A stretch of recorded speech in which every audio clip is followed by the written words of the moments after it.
এই হচ্ছে পটকা ফল। ঠাস এইগুলো বলে খাওয়া যায়। ছোটবেলায় অনেক ফুটাইছি। ঠাস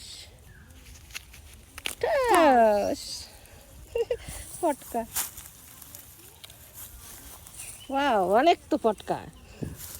আরো টাস টাস, বাহ সুন্দর ফোটে।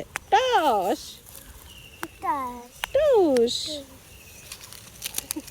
এই হচ্ছে পটকা ফল। ফল টাস টাস।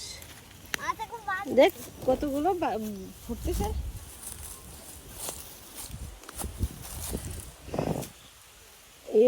ঠাস ঠাস, বাহ ঠাস। Potash potash. মাথায় তো নাটিং করে না। দেখো পটাশ ফুটছে না। একটা ফল ছিঁড়ে নি, কেমন ফল দেখাবো না। তো আরেকটা ফল আছে, পটকা ফল। হটকা ফল। পটকা ফল কপালে এরম দেয়, সে ফল বলে দামি ফল।